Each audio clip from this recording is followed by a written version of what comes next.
ಎಲ್ಲ ವೀಕ್ಷಕರಿಗೂ ನಮಸ್ಕಾರ. Gauri updates YouTube ಚಾನಲ್ಗೆ ಸ್ವಾಗತ. ಇಂದಿನ ವಿಷಯ ತಿಳಿಯೋದಾದರೆ, ರಿಸರ್ವ್ ಬ್ಯಾಂಕ್ ಆಫ್ ಇಂಡಿಯಾ ಕಡೆಯಿಂದ ವೇಕೆನ್ಸಿ ಬಿಟ್ಟಿದ್ದಾರೆ.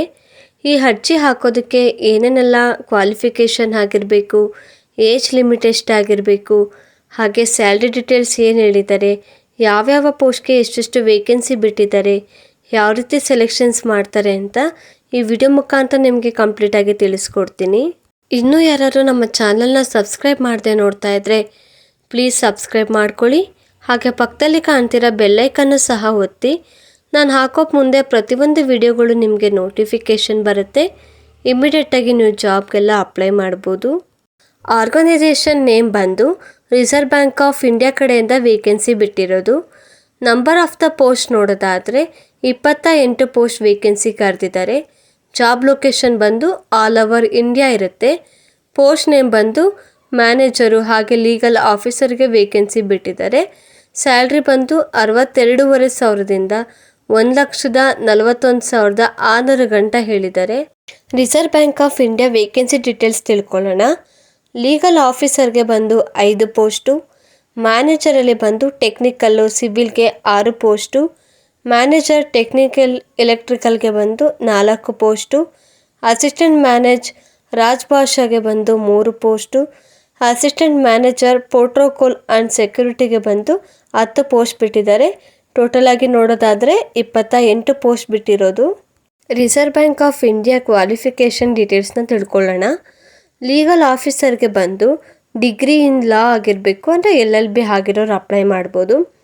ಹಾಗೆ ಮ್ಯಾನೇಜರಲ್ಲಿ ಟೆಕ್ನಿಕಲ್ ಆ್ಯಂಡ್ ಸಿವಿಲ್ಗೆ ಬಂದು ಡಿಗ್ರಿ ಕಂಪ್ಲೀಟ್ ಆಗಿರೋರು ಅಪ್ಲೈ ಮಾಡ್ಬೋದು. ಜೊತೆಗೆ BE or BTech in civil engineering ಮಾಡಿರೋರು ಅಪ್ಲೈ ಮಾಡ್ಬೋದು.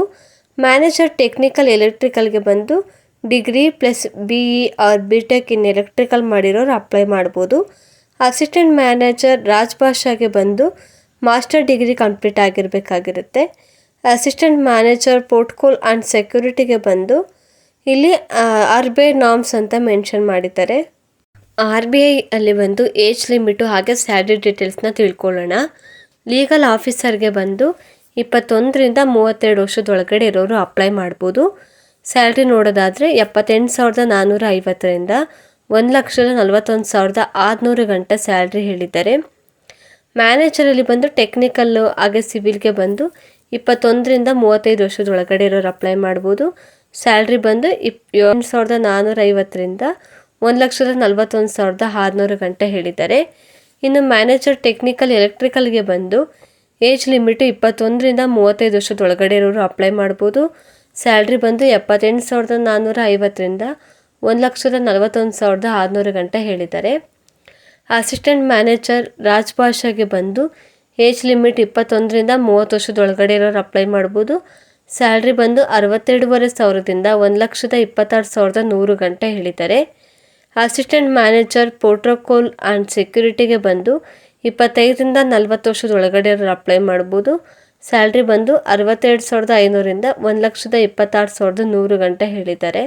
Reserve Bank of India age relaxation ನೋಡೋದಾದರೆ ಅದರ್ ಕ್ಯಾಂಡಿಡೇಟ್ಸ್ಗೆ ಬಂದು 3 ವರ್ಷ ಹೇಳಿದ್ದಾರೆ. SC/ST ಕ್ಯಾಂಡಿಡೇಟ್ಸ್ಗೆಲ್ಲ 5 ವರ್ಷ ಹೇಳಿದ್ದಾರೆ.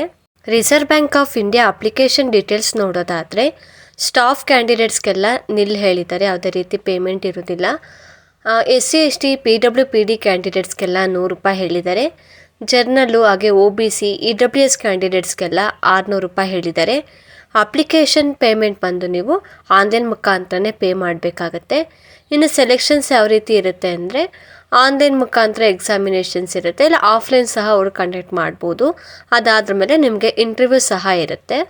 ಈ ಅಪ್ಲಿಕೇಶನ್ ಹಾಕೋದಕ್ಕೆ ಏನೇನೆಲ್ಲ ಡಾಕ್ಯುಮೆಂಟ್ಸ್ ಬೇಕಾಗತ್ತೆ ಅಂತ ನೋಡೋದಾದರೆ ನಿಮ್ಮದು Aadhaar card, Gmail ID, mobile number, photo, signature, left hand thumb impression, handwriting declaration, educational documents ಹಾಗೆ ಎಕ್ಸ್ಪೀರಿಯನ್ಸ್ ಸರ್ಟಿಫಿಕೇಟ್ ಸಹ ಕಂಪಲ್ಸರಿಯಾಗಿ ಬೇಕಾಗುತ್ತೆ.